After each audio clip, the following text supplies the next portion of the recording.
From sportschatplace.com and pickdogs.com here with your Mondays with Mitch segment that we started doing last week, and probably going to continue doing it until we have games to talk about on Mondays, and going to just do something different each and every week, or talk about things that we kind of have talked about and elaborate on those a little bit. And, last week I talked a little bit about at least the early stages of how I got started with my websites and kind of what makes us different. Didn't go into excruciating detail or anything like that, but I did get somewhat started on it. But, I'm going to also, one of the things I'm going to address in these videos is a lot of the real common questions that I get. And how do I become a handicapper is easily one of the top questions that I get. So, I definitely would like to address it. And, it's not as cut and dry. It's not as cut and dry as it's not as cut and dry as people think. So, good morning to Indy. I don't know. Has anyone ever seen one advertisement from me out there? Has anyone ever seen one? Tell me where you've seen it. For me, or for as a handicapper, or for my websites. I don't know. Certainly, I don't know. Good morning to everyone. Yeah. So, we talked about how I started my websites, last week, and we can recap a little bit of that as well. Basically, I just typed into Google, how do you start a website? And I just started typing. I set it up. It cost me about $10 was my initial investment. So people that don't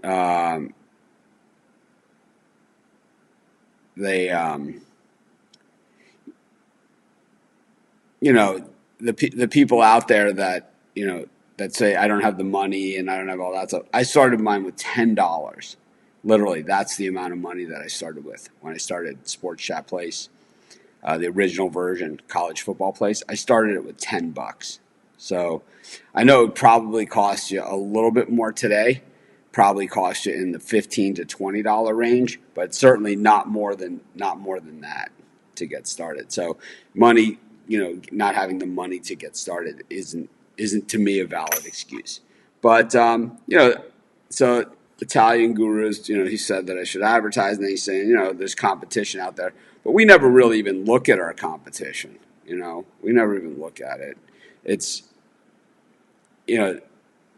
for a long time, I had Sports Chat Place and Picks and Parlays, and we never really looked at any of our competition. Now that I'm, with just Sports Chat Place and Pick Dogs, obviously I have to look at, look a little bit at the competition and see what's going on because the environment is changing. Also, people, they tend to borrow my ideas.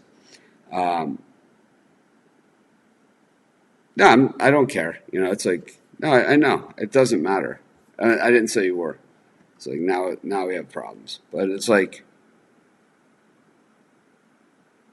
the question is, how do you become a handicapper? Right, and I'm gonna go over that because I think I've done that over the last 13 years, and I kind of have done it a little differently than everybody else has.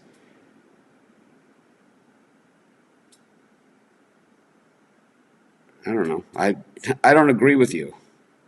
Maybe you should do a video on how to become a handicapper. I'm really not sure. Because that's not how I did it. So, and I think I have a few more followers and readers at my website than everybody else combined. There's only two sites that I know of out there in sports handicapping, maybe three, that get more traffic than I do, and I think it's only two, but there might be three. And one is Covers, and the other is Vegas Insider. And Vegas Insider does it because of their stats and odds. They don't do it because of their content and handicapping. At least not from what I know. Covers does it because of their forum. They certainly don't have the following that I do. But so how do you become a handicapper? And it's like there's we're already hearing in the comments there's definitely more than one way to get it done. I think one thing that we see people doing nowadays, and I'll address it right out of the gate, is they go on social media and they start like becoming these Twitter people. Okay, but to me, why I don't respect 99% of the Twitter people out there, or at least 90% of them, is because they don't have the guts to show their face. Twitter has Periscope. They have that option. We're on it right now. But if you're a real person and a real handicapper, and especially if you're as great as you say you are, then why can't you show your face, stare into the camera every day, and tell everybody your picks and be accountable for who you are? So I think number one is to be authentic and be accountable. Yeah, you can go on social media. You can go on YouTube. You can go on Twitter. You can go on Twitch. You can do any of those different things. But if you do it in a way that if you do it in a way where you call yourself how great you are and how awesome you are and how you win all the time, and like these egomaniac things that we hear people say all the time, right? About how great they are. Even some of the bigger sites out there, right? I mean, I've called them out on this show, right? I've called out the people on this show that say how they have this great record and they'll manipulate the record, right? They'll manipulate it. It's like instead of saying, here's my all-time record, here's my record this season, here's my record the last 17 games. It's like, what the hell does that mean? What happened before those 17 games? What happened? What's happened after? This is definitely a marathon and not a sprint. So I think being authentic is the number one thing. So it's like if you're gonna do it on social media, and if and I'm not saying there's anything horrifically wrong with that. I'm just saying it's kind of half-assing it, right? Because it's like it's free to open a Twitter account. It costs me less than $10 to start a website, and I could teach you how to do it for less than 20, for sure. So I just think that you need to be accountable, and you need to show up every day. If you're a cartoon picture on a Twitter account and you have a bad day or you have a bad run, it's easy to not show up, right? And then just start another Twitter account. Who would know? If you're a picture of a cartoon clown on Twitter, who's with a racehorse there or something, right? If that's your thing on Twitter, who would know? If you became a cartoon horse with a clown, it's like if you changed it, no one would, because you're not accountable. But I think that is that's one of the to me what differentiates us at my websites compared to the other ones is that most of the people that will be in our new premium area, especially now that I have full control over everything, and it's not going to be a argument over every little thing. Everyone's going to be accountable, and we have a new show planned, and it'll be me and somebody else, every day, where we have almost all the cappers are going to be on almost every single day. It's a really, really cool thing. I think you guys are going to really, really, really love it, because it's going to be more free picks, but also more direction as to where the strongest premium picks are for those of you that are interested in that. But let's see. Yep, there's a lot of keyboard warriors out there. There's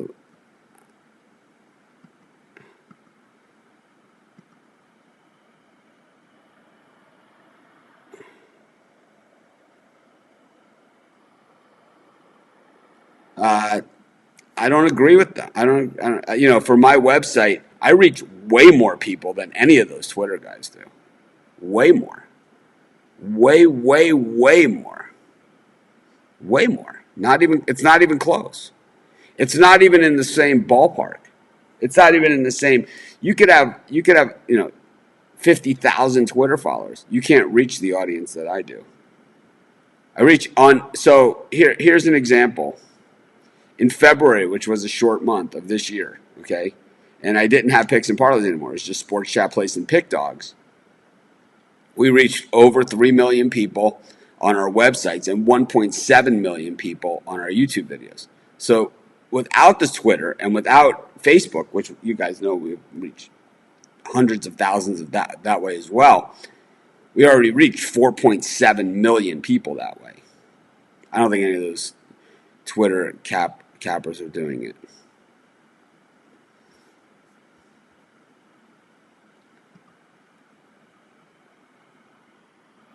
Usually the time frame. We like to have the picks out. I like to have at least some picks out the day before, the night before, for those people living in different time zones.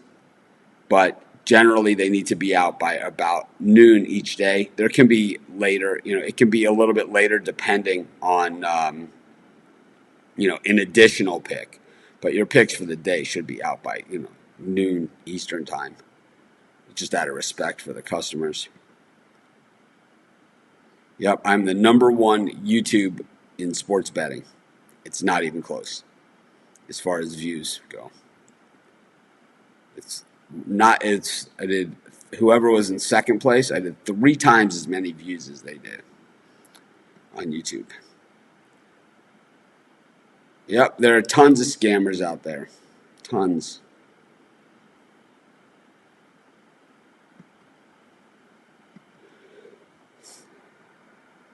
It's unlimited.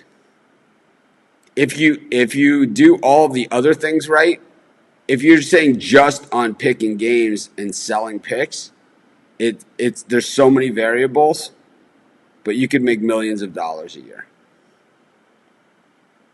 And especially if you're making your customers millions of dollars a year in your audience. I mean, I give out way more free picks, and I have way more people that read my free picks every day, and than buy any premium picks or anything. And people are like, "You're scamming people," whatever. It's like not in the very least, and it's certainly not my intention or any at all. We started I went over last week why we started the premium area. It was because people asked me to put what my best bets were, And the thing is, though, if you can give people winners, if you can deliver winners, you can make a lot of money. If you can deliver winners and market yourself in an honest, transparent way, you can make millions and millions and millions of dollars. Really, the sky is the limit. Because if you look at our websites, we're not just making money selling picks. We're making money. The YouTube videos have a commercial that runs before them. The site has advertising on it. We have other people that sponsor things as well. We do like the thing for spread knowledge.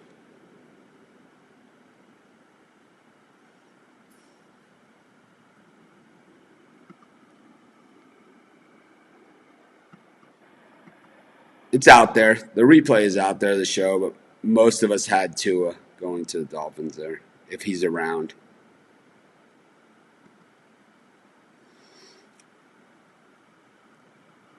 I got fired from Sports Chat Place, even though I owned the site. It was kind of like when Steve Jobs got fired from Apple. I got fired from the site because the people that were my business partners at the time, and I couldn't see eye to eye on how to operate the business. So they saw things one way, I saw things another way.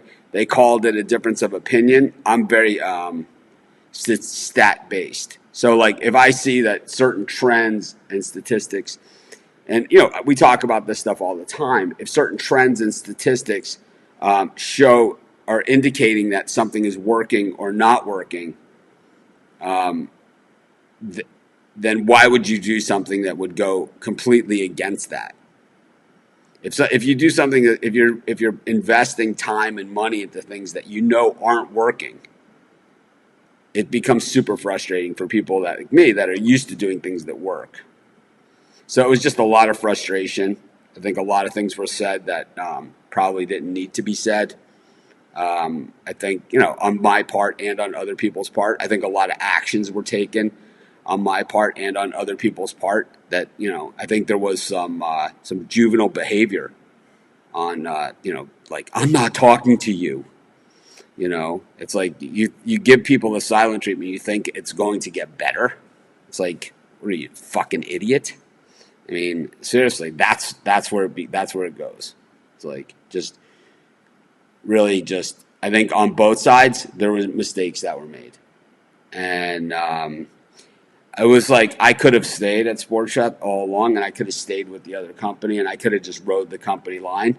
But I'd rather say this is who I am, this is what I believe in, and this is what I'm going to do, and carry on, rather than sit there and pretend that things are well and things are going according to plan and things are going as promised when they're not, when they're clearly not.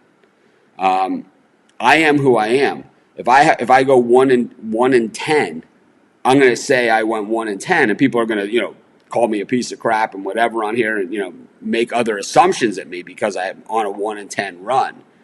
But at the end of the day, I could go 10-1 in my next 11. So making all of those things. But when you look at data saying that what you're doing isn't working, and then you just sit there in denial, it's very, very hard for me to just sit there and say, yeah, you guys are great. When you produce some content, and we can see the audience response. We have all sorts of ways of gauging audience response. How many people are watching my YouTube video? How many people are coming to the website? How many people are reading this article or this article or this article? We have all this data. How many people are visiting the website overall? How many people are clicking around? How many people are looking at this sort of thing that you said you were an expert at? How many people are looking at the stuff that I said I was an expert at? Everyone has to be accountable. When people stop being accountable, frustration builds in. So there's a lot of different answers there. I think number one, promises were unfulfilled on both sides. I think that things were said or not said by both sides that I think some people would like to have some of those things back. Decisions were made on both sides that I think people would like to have back. But at the end of the day, I think we all ended up right where we should be. So I think that's the end. That's the end of that. That's pretty much that one. So we can go into that one. I think we could do a whole book on that one. So different handicappers have different ways of making their picks. Everybody has their own method. If they didn't, we would all end up on the same side, right? Even the public, even the people in the Facebook group, even you guys, right, in our YouTube audience, even in our YouTube audience, everybody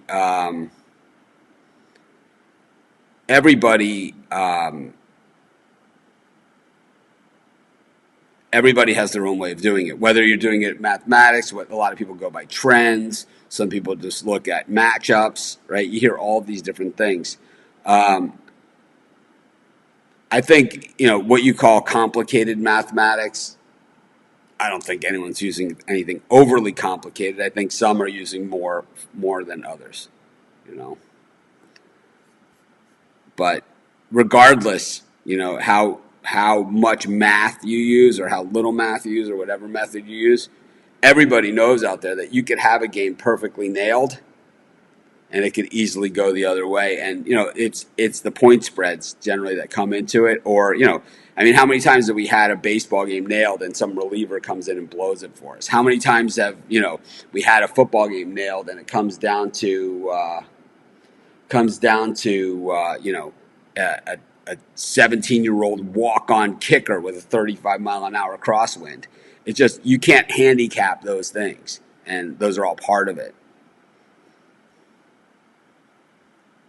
So I think that's, I would say everybody uses some. Um, this is, I don't know. All my picks are out there. You can go calculate it yourself if you like.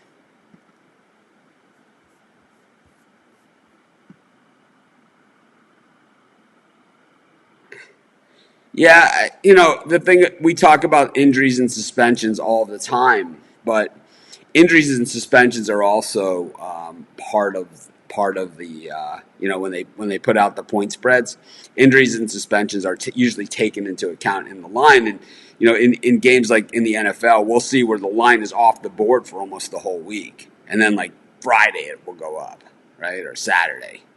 They'll wait till then, especially if it's a quarterback injury. So I'm not as big on injuries and suspension as other people.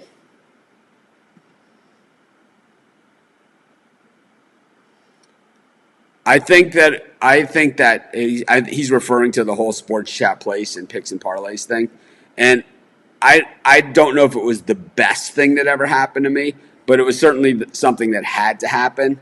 Um, you know, Craig and I had a tremendous amount of success. I'm not going to sit here and badmouth Craig. It'd be I don't know. It'd be I'd end up in a lawsuit probably, but.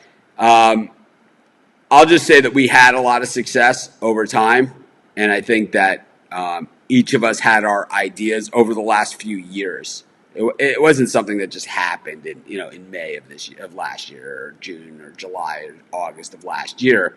You have to understand that thing with Craig and I had started at least a year earlier, and we were clashing on ideas and what we wanted the company to be and vision for the company. I'm always a risk take. I'm more of a risk taker than Craig is. He's more of, I'm going to go with what I know, and and that's just his style. I'm going to go with what I know. I'm going to play close to the vest. I'm going to do these things. Me, I'm the guy. I'm the guy. I hit a $20 hard 10 at the craps table. I parlay it every single time. It's like I do, man. That's why when I'm in Vegas, I always win. When I win, I always win really big because I make big bets. And Craig is more of a conservative bettor, and plods along. You don't see generally Craig making the big underdog, the 20-point underdog. They're going to win, outright. You don't hear him say it. You'll hear him say that they'll cover. Craig's a good handicapper, no doubt about it. But it was definitely something that had to happen. It was going to happen sooner or later. It's unfortunate that it happened the way that it did, and I'm not gonna say that I acted perfectly, and I can't forgive Craig the way that he acted either. I mean, it was.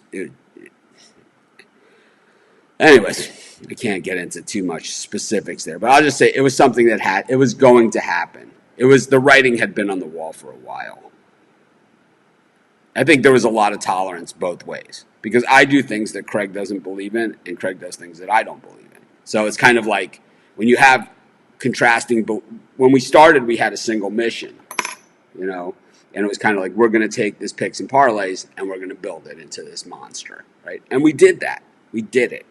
And I think that, a lot of it was Craig's organizational skills and a lot of it was my ideas and things that had already worked for me at Sports Chat Place. And we were able to combine the best of both of us. But I think when we got to the point where we had combined the best of both of us and we had reached a certain point, what happened is that maybe, I wanted to do a little bit more of the stuff that I wasn't doing, and have a little bit more of the decision making and things that I hadn't previously been involved in, even though I was, a 50% owner of the company and certainly had the right to do that. And Craig wanted Craig wanted more on the creative side. He thought that his ideas, and we're going to find out, right? Because now we are perfectly separated. We only had a month where the sites were separated, and now we're going to find out, right, whose ideas are the ones that people like. So I think we both did get what we want in the end.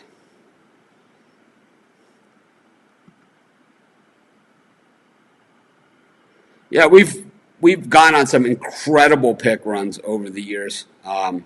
we've also gone on some really cold runs. I've been doing this a long time. I'm not gonna lie. It's definitely gone both ways.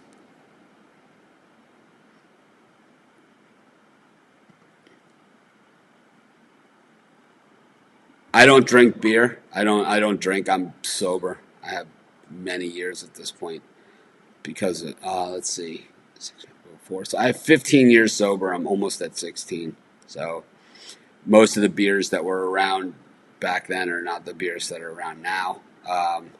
My favorite cereal, they have like this. I don't know. I like a lot of different cereals, but probably Frosted Mini Wheats is my favorite.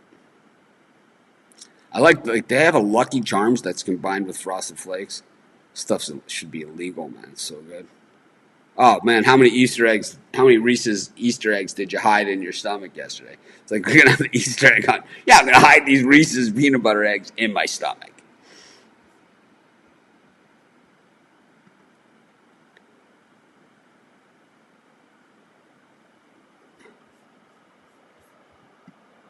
I think that I'm honest and transparent. I think as many people that enjoy listening to our show, there are people out there that don't, and I think that there are people out there that I certainly have said things that have been some that they have found offensive, and I think there are certain people that don't understand me, and they have their own um, vision of what we do, and they have their own vision of what they do and who I am and what I do and what my goals are and how things started. Um,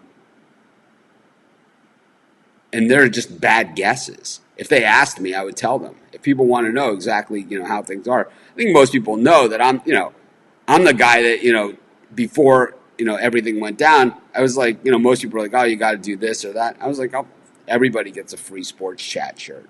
I don't know if I'll be able to do that again for a while, but you know, that's just kind of how I do things. And it's like I'm more likely to give people the chance than other sites. And most of the guys out there that work for other sites, the big ones, the small ones, whatever, have all contacted me at one point or another because they want to be part of what we're doing.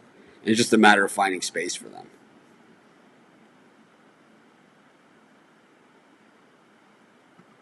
Morning, Shane. So Shane is someone that just started writing for us a few months ago, and now this COVID thing hit. But Shane came to us from another site, and he'll tell you, it's like I'm pretty much a straight shooter with all the guys. I try and take care of everyone the best I can. This is there's no sports to really write about, so I'm still trying to find stuff for the guys to do, so that so I can pay them, even though we're not making any money at all. So eventually, I don't know what's going to happen, but we're just going to continue to operate like we do.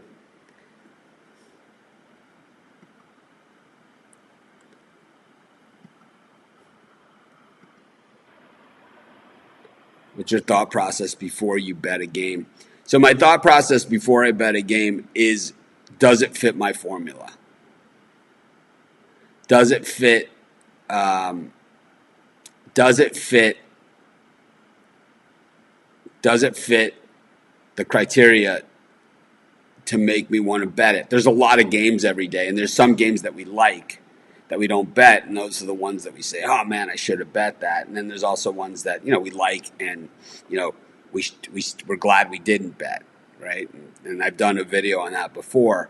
But my thought process before I bet a game is generally, depending on the sport, I look at the teams, I look at the matchups, I look at how these teams are playing.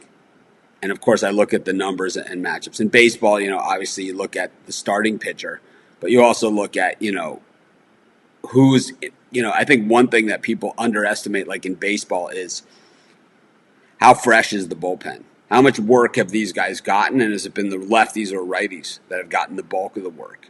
Is there any guys that aren't going to be available out of that bullpen that you might need in this game? Because in baseball, they have been going to the bullpen earlier and earlier and earlier.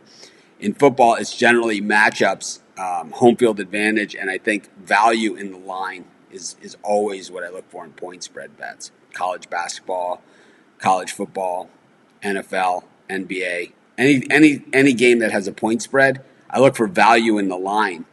Normally, I start on the underdog with the points and try and see if I can get to the other side. If I can get to the other side, then I take the favorite. But I usually start with the underdog because I'm starting to handicap the game. They're 5-point underdog. I'm up 5-0. So I got to find 6 points the other way to get me over there. And in order to get it to be something I'm going to bet, I got to get to even more than that. So there's plenty of games on the board and plenty of ways to bet them where you don't need to bet every game. It's narrowing it down. Some people say I can. Some people have the ability to pass on a card. I don't do that. I'd rather bet. I mean, there are certain times like Monday Night Football, things like that, where it's like, man, I wish I did. It's like there's only one game, and it's like I might bet it really, really small. But I don't pass. I'm not big on the passing. I don't think you guys are either. Morning. How does one get staked in sports betting? Well, we have if you want to be a handicapper or a writer on our site, all you have to do is go to the bottom of Sports Chat Place, and there is a tab. It says "Join our team." I mean, certainly not going to hire anybody off of a YouTube video. I don't have any information to contact you. It doesn't really work that way.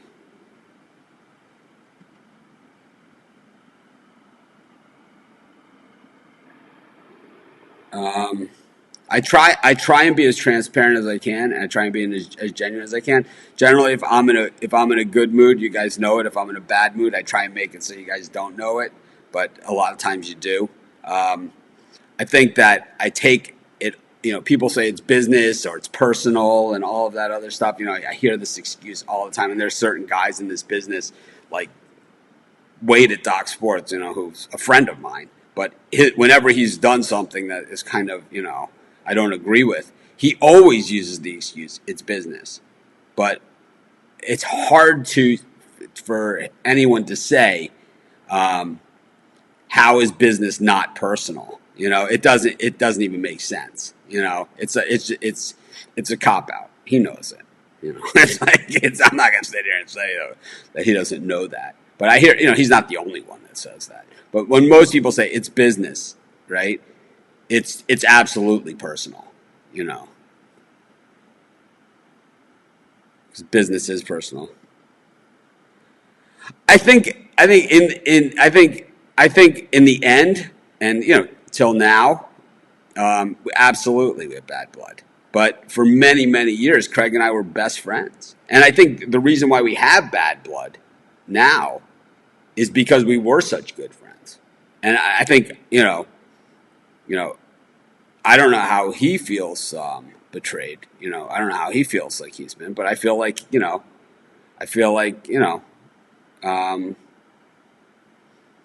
let's just say, I don't know if he ever really was my friend or not.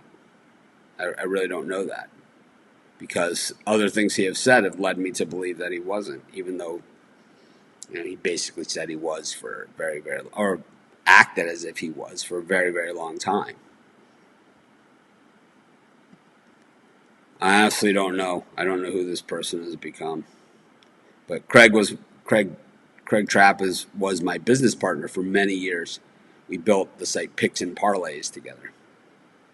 I put up all the money. I put up all the ideas. Craig managed things. He was the manager, not the managing partner. And we built it into a pretty good business. And I'm no longer there. I sold my interest back in February of this year. And now we're going to be competitors for the first time in a very, very long time. And I'm excited about it. Very excited about it.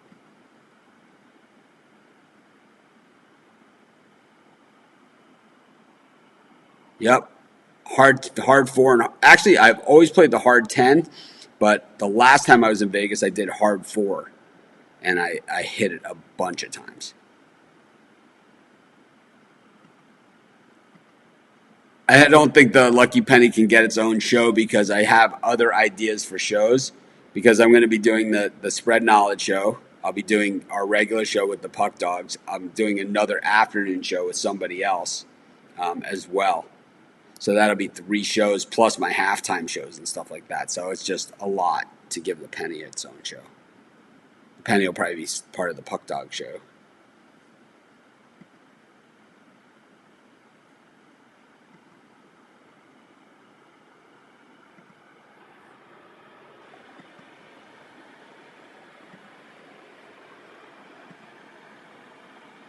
My favorite card game at the casino is probably blackjack. I find card games are generally too slow for me. I can't sit there and play. I'm more of a craps player at the casino. But blackjack, I used to play poker. Not big on the Captain. I used to like the peanut butter Captain Crunch, which and the worst was the berries. Remember the berries in the Captain Crunch? Could not stand that. Cinnamon Life or Cinnamon Toast Crunch, also very, very good.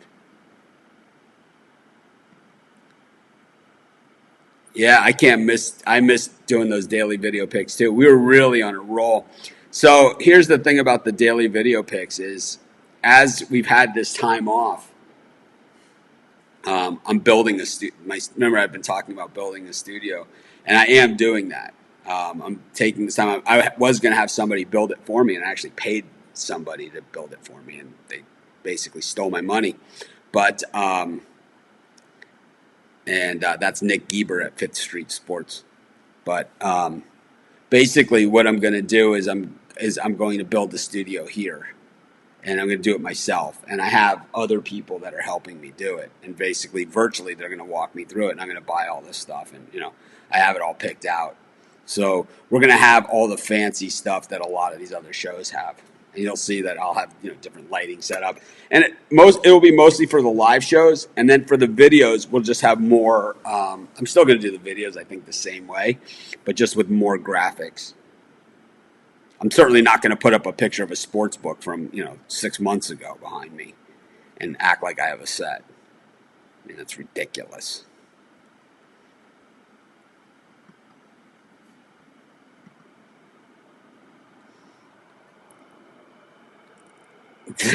Yep, definitely. Rod, I've enjoyed doing the show with the Puck Dogs, and it's kind of like I think we'll be back to doing Mondays, of course. So, but it's just I think I kind of I think I think it's good for everyone. Just get a day off. Chris gets to sleep in, and I think with no games or anything, it's like. Just gives me a chance to kind of just do it because it's kind of like I came on a little bit late today and it gave me a little bit of time to goof around the house, get another cup of coffee and stuff like that. And it was just but Mondays, I like doing the Mitch Monday. And I think that, I think what Rod and Chris especially are going to like are some of the things that we're going to be doing in the show when it comes back in full strength, when we're doing games again. Because if you look at my computer here, I'll show you guys what I'm doing. It's like it's all it's all stuff on building studios, and that's what I've been doing. I've been doing that. Plus, I have people that are helping me with it. My camera is still sitting here. This is the camera that I do like all those videos on. Dog of the day and stuff like that. I don't even know if it'll even work. Yeah, it's still charged up. Ready to go. I haven't done a video like this since I did the ones that are on Pick Dogs and are in Sports Chat Place.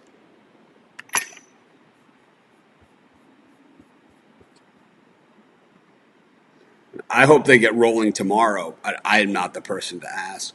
The NBA, is kind of looking at all solutions.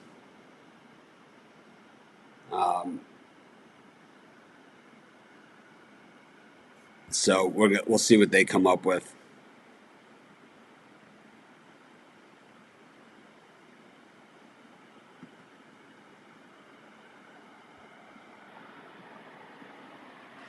I think I'm in a good mood for a Monday because I had a chance to wake up, have some coffee, do some things, and also not getting hammered by people. It's like we have a lot smaller crowd than normal. This is a big crowd for some of the other guys out there. This is tiny for us. You guys know we normally have about 450, 500 people on watching on a Monday when things are going. I'm not looking. I'm not looking at any of the questions before I post them. So if someone puts up an asshole question, we're going to have it here. In your opinion, how many wins in a row do you consider a streak, and how do you believe riding a streak out, regardless of the sport? Well, there's also losses in a row that are considered a streak too. But I say normally, when you get into past the fives, so like maybe in that 8, 9, I consider the streak. Some people will say it before then. I mean, in an average day, I could give out like on a Saturday, college football, I could give out 7, 8 picks. So if I went 7-1 and, I lost the first one of the day, I won my last 7, I'm on a 7-game winning streak. I wouldn't say that, I wouldn't say it. I never really say my streaks or anything. In the new site, in the new premium area, we have leaderboards that will list the streaks and all of that stuff going on. So I don't know. I always try and stay pretty even. I only will bet more on games if I really believe in those games. So riding out the streak, I always just stay the course, whether I'm hot, cold, or whatever. But if so I guess I always am riding out the winning streaks, the losing streaks. I both ways, It's like when things are cold, it just means your way isn't working right now. It doesn't mean it's never going to work again. It just means that this is that 40%, At least that's what you hope. Sometimes it feels like you're never going to win again, right? Sometimes it feels like you're never going to lose again. That's when you get careless, is when you think you're never going to lose again. Jersey Shore, I watched the show.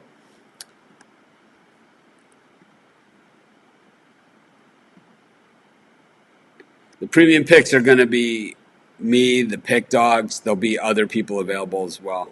But right now, the premium area has just been my picks, only because of the transition that happened, but we're going to have a premium area that's similar to what a lot of the other sites have, where we have a bunch of different handicappers and people get to choose their different handicappers and packages that they want.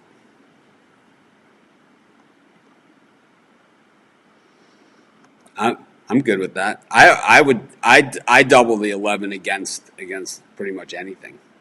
I'm not afraid of an ace.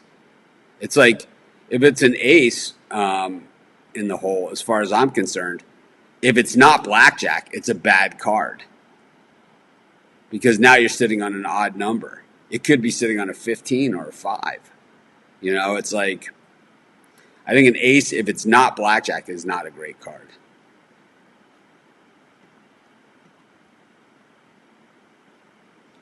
Honeycombs.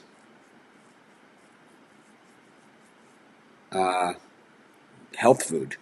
There it is.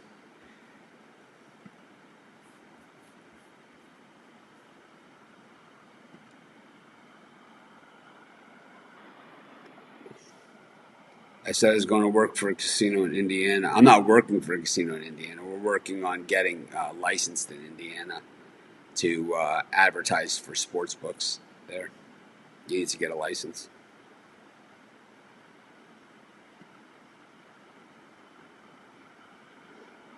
Yep, I'm with you.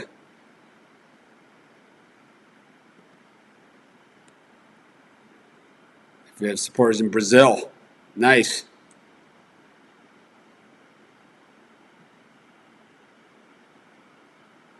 Oh, team streaks. I see. Yeah, I ride them out, and I also on the losing streaks, I will try and beat them to the turnaround. We do it a lot.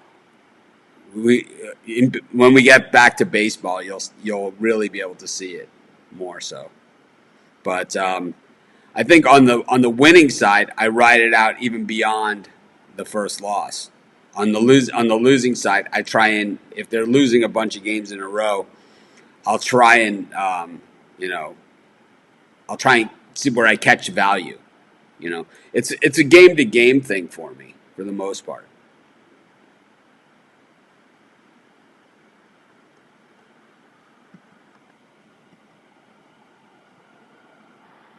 I was the first with the dog of the day, no doubt about it. 13 years I've been doing the dog of the day.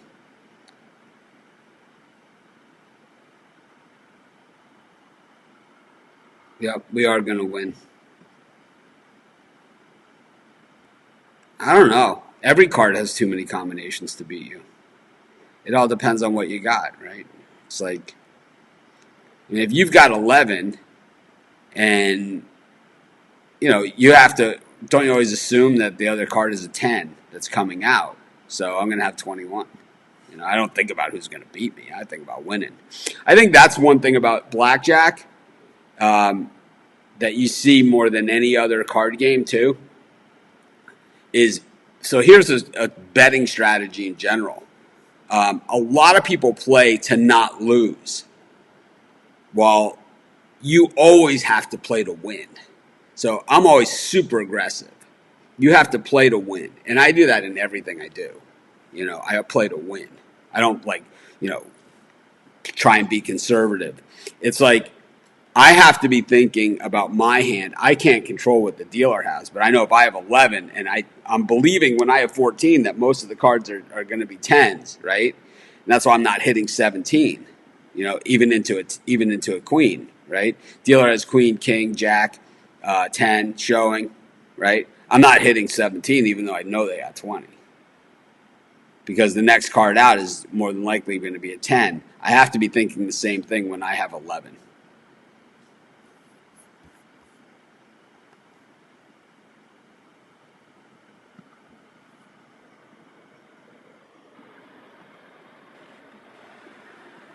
I talked to Charles last week, and they are doing a lot of things. Supposedly esports, but I think it's taking a little longer than what they thought.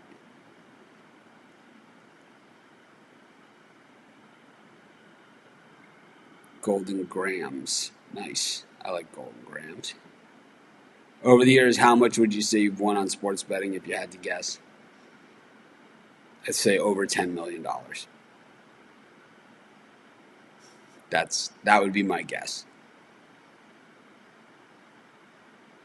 And I think that's a low estimate.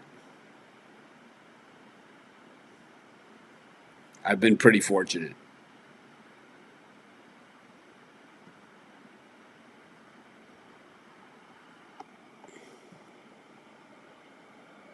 Um, the prices will change, but um, so will the packages.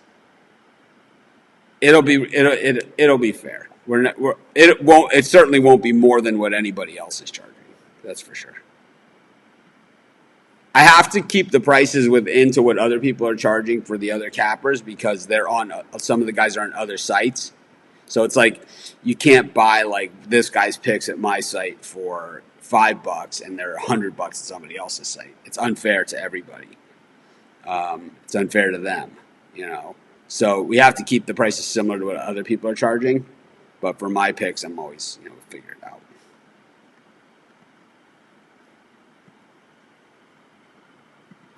Not a Raisin Brand person here. I don't like raisins.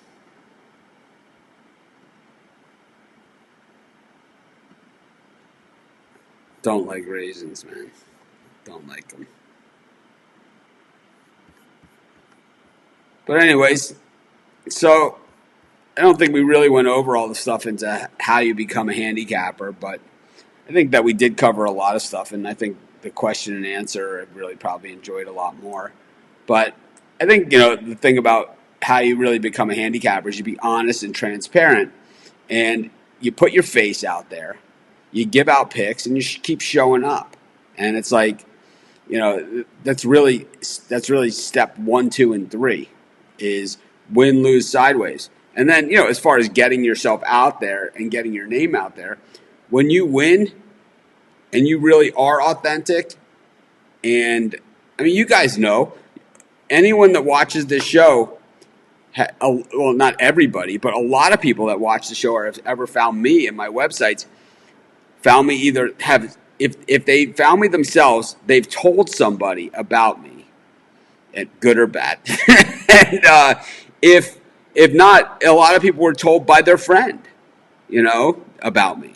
So it was like, that's what happens. If you consistent, if you produce winners, if you're authentic, if you say what you feel, I'm never going to not say I'm never going to not call it how it is, and, I've had arguments with people that I've worked with in the past about, that they need to apologize for me.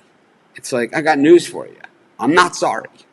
You don't need to apologize. No one ever needs to apologize for me but me, because I'm not sorry. That's for damn sure. And, but I think, I show up every day. I'm consistent, and, I at least know what I'm talking about. I don't, even when we lose, it's generally not because we didn't know what we were talking about. It's because we capped the game wrong, or we missed something, I've been on the right side of games that nobody else has been on, and that's why I think, I'm willing to take the chances, and that's why I get the big audience, right? The dog of the day, right? We go on heaters picking underdogs. People love that. But, no one wants to sit here and say, yeah, the Patriots are going to beat the Jets. No one's going to show up for that. They don't. They're more likely to hear something that they're not going to hear everywhere else. They're not going to see everywhere else. And that's kind of our thing. So, I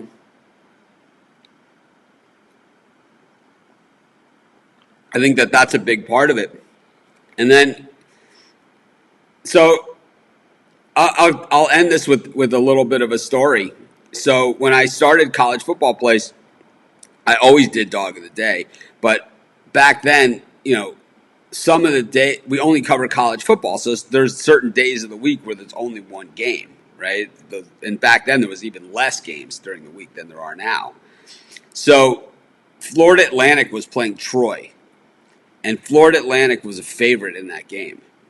And it was back when Troy had that kick returner, the guy Leotis McKelvin, right, was on Troy, and I did a video, and we'll have to find it, and I'll show it. And I say in the video, I never use the word lock. I never say sure thing. I never say anything like that. And Troy was the underdog. I said, back up the truck and bet it all. Troy is going to slaughter them. And they won by like 30 points. And after that, my name was out there. People knew. And all of a sudden, my traffic went from, a couple hundred people a day visiting the site to thousands. And that is the truth. Yeah, see, people stumbled across us, and then they find me, and then they, a lot of people think it's getting people to the website. A lot of my competitors, they think it's all about getting ranked in search and being on top of the search and getting people to the website. It's who you are once they get there. And that's just why the other guys can never compete with me. Never. They can do whatever they want. They can copy whatever we do. They can hire whoever they want. They can pay whatever for this guy or that guy. And it's just business or whatever. They can do all that crap all they want. But it has nothing to do with any of that stuff. It's what you find when you get there. And what you find when you get to my websites is always honesty, transparency. It's not like trying to throw some woman out there that knows nothing about sports. It's not about some guy with an English accent covering college football. I mean, how ridiculous of an idea is that? I mean, we would never have anything like that because you're only going to get authentic here. So, and I think that's what it's all about for us in building a successful, not just handicapping, but a successful online business of sports and sports predictions. But anyways, I think that's a good place to leave off. We'll be back next week for Mitch Monday, and of course I'll be back tomorrow with the Puck Dogs, Rod and Chris. Rod, I know, has put his sim picks up in the Facebook group. Yesterday he gave out Miami on the money line. They were 7.5 point dogs or 10-point dogs or something. They went outright by 10. I think there were 7.5 point dogs that went outright by 10. He said money line all the way. So anyways, this is Mitch. Thanks for joining me. And, we'll get through this together. You guys have any good ideas of things we should cover? Mitch at sportschatplace.com, Mitch at pickdogs.com. Either of those places you can reach me, and we'll see what we can do. But Mondays, continue on with Mitch Mondays. And I have a whole bunch of other stuff because I'm working on a lot of things behind the scenes. Like I said, building a studio is one of them. We're working on more content, more of the betting content. It's all written. I wrote tons of it, and I just need to figure out how I'm going to put it out on the site. And then outside of that, I'm gonna start doing a thing where I can teach other people how to do this, to build websites and be handicappers and all that kind of good stuff. Because I think people are interested. How do you get so many people to your website? We get that all the time. Anyways,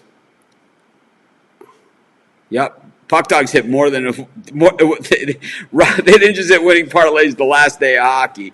They hit winning parlays like the last month that we had. I mean, we were on an absolute heater with the bird cages and with the money line dogs.